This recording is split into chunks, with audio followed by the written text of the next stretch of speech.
Nesta semana, estudamos sobre algumas testemunhas de Jesus, que testemunharam que Jesus era o Messias. Essas testemunhas escolheram ao Senhor Jesus. Entretanto, irmãos, nós podemos escolher ou não ao Senhor Jesus. Veja aqui o texto da nossa lição. Jesus, a fonte de toda a verdade, iluminou o mundo com a luz da verdade. Dessa forma, ele aumentou a quantidade de luz dadas aos seres humanos. Apesar da abundância de evidências convincentes, alguns nos dias de Cristo escolheram permanecer nas trevas. Em seu preconceito e orgulho, optaram por não ouvir a verdade e ignorar qualquer luz. Embora Deus fique entristecido quando isso acontece, em seu amor, ele nos permite fazer nossas escolhas, mesmo que sejam equivocadas. A relação maior que Deus tem com seus filhos é amor, mas esse amor implica em deixar que seus filhos tenham livre-arbítrio. Deixar que seus filhos sejam livres para escolher. Vou ler o texto de João 3, dos versos 19 a 21, falando sobre a vinda do Senhor Jesus e a luz do Senhor Jesus. O julgamento é este, que a luz veio ao mundo, e os homens amaram mais as trevas do que a luz, porque as suas obras eram más. Pois todo aquele que pratica o mal aborrece a luz e não se achega para a luz, a fim de não serem arguídas as suas obras. Quem pratica a verdade aproxima-se da luz, a fim de que as suas obras sejam manifestas, porque são feitas por Deus. Nessa semana estudamos algumas testemunhas de Jesus, que se achegaram à luz e que demonstraram através das suas obras que se achegavam a Deus. A lição dessa semana vimos testemunhas oculares de Jesus, como João Batista e seus dois discípulos, André e João. Também vimos o testemunho visual de Filipe e Natanael, assim como o testemunho de Nicodemos, um fariseu e distinto membro do Sinédrio, que abriu seu coração à luz da verdade de Deus. Seu testemunho foi forte e convincente, pois ele assumiu grandes riscos ao desafiar seus pares poderosos. Em sua conversa noturna com Jesus, os lábios de Cristo proferiram a mais bela declaração e a mais linda promessa da Bíblia. João 3,16.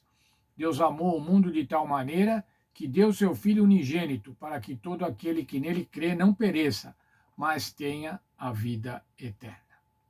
Se olharmos ainda o texto de João 3, capítulo 14 e 15, nós vemos lá o seguinte: E do modo por que Moisés levantou a serpente no deserto, assim importa que o Filho do Homem seja levantado, para que todo que nele crê tenha a vida eterna. Palavras de Jesus, dizendo que ele precisaria ser levantado, assim como Moisés levantou a serpente no deserto. Aqueles eram mordidos no deserto, eram mordidos pela serpente, e ao olharem para a serpente, agora para a serpente levantada por Moisés, eram salvos. Nós, irmãos, toda a humanidade, somos mordidos pela serpente do pecado. Essa serpente do pecado nos leva à morte eterna. Mas quando olhamos para a cruz, quando olhamos para a cruz de Cristo, quando olhamos para o sacrifício feito pelo Senhor Jesus Cristo, essa morte eterna é trocada pela vida eterna. Vou concluir com outro texto da nossa lição. Todo aquele que tem sido enganado e mordido pela serpente pode olhar e viver. Eis o Cordeiro de Deus que tira o pecado do mundo. Era esse que João Batista falou algumas vezes. A luz que brilha da cruz revela o amor de Deus. Seu amor nos atrai a Ele. Se não resistirmos a essa atração, seremos levados ao pé da cruz em arrependimento pelos pecados que crucificaram o Salvador. Então, o Espírito de Deus, por meio da fé, produz uma nova vida. Os pensamentos e desejos são postos em obediência à vontade de Cristo. O coração e a mente são novamente criados à imagem daquele que age em nós para sujeitar a si mesmo todas as coisas. Então, a lei de Deus é escrita na mente e no coração, e podemos dizer como Cristo: agrada-me fazer a tua vontade, ó Deus meu. Se deixarmos a luz de Cristo brilhar em nossa vida, irmãos, nós vamos sentir-nos felizes em fazer a vontade de Deus. Vamos sentir-nos agradáveis em fazer a vontade de Deus. Que esse estudo, irmãos, nos ajude, que as testemunhas de Jesus como Messias, estudadas nessa semana, nos ajudem a crer nele e a aceitá-lo. Aceitá-lo como nosso Salvador pessoal, aceitá-lo como nosso irmão mais velho, aceitá-lo como Filho de Deus, o Filho do homem, como ele gostava de ser chamado, que veio a esse mundo para se sacrificar e, dessa forma, propiciar para cada um de nós a possibilidade da salvação. Que o aceitemos e que agora, então, nós também nos tornemos testemunhas, assim como esses que estudamos nesta semana. Nos tornemos testemunhas do Senhor Jesus, testemunhas que inspirarão outros a aceitar o Divino Salvador. Que Deus abençoe cada um de nós. Que Deus abençoe o nosso processo de conversão, o nosso processo de santificação, e que nós estejamos cada vez mais perto da luz, praticando as obras que o Senhor preparou para cada um de nós. Vamos orar. Obrigado, bom Deus, pelo estudo que tivemos nesta semana, quando vimos testemunhas do Senhor Jesus como Messias. Muito obrigado, porque na tua palavra nós encontramos essa orientação.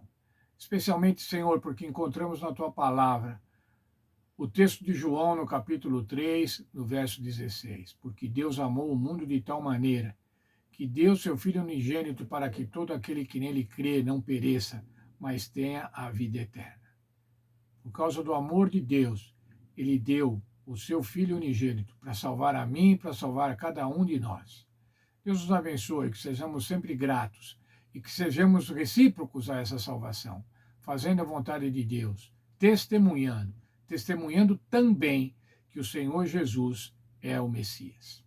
Deus abençoe, por favor, cada um de nós. É o que peço em nome de Jesus. Amém. Quero desejar um feliz sábado para todos. Tivemos uma bela lição. Esse trimestre vai ser maravilhoso, irmãos, estudando o Evangelho de João, o discípulo amado. Que Deus nos abençoe, que a gente possa realmente aprender mais e mais sobre o amor de Deus e sobre o amor de nosso Senhor Jesus Cristo. Esse amor expresso na cruz do Calvário. Deus abençoe a todos. Tenham um sábado feliz. Sábado é o dia da alegria. Deus abençoe a todos.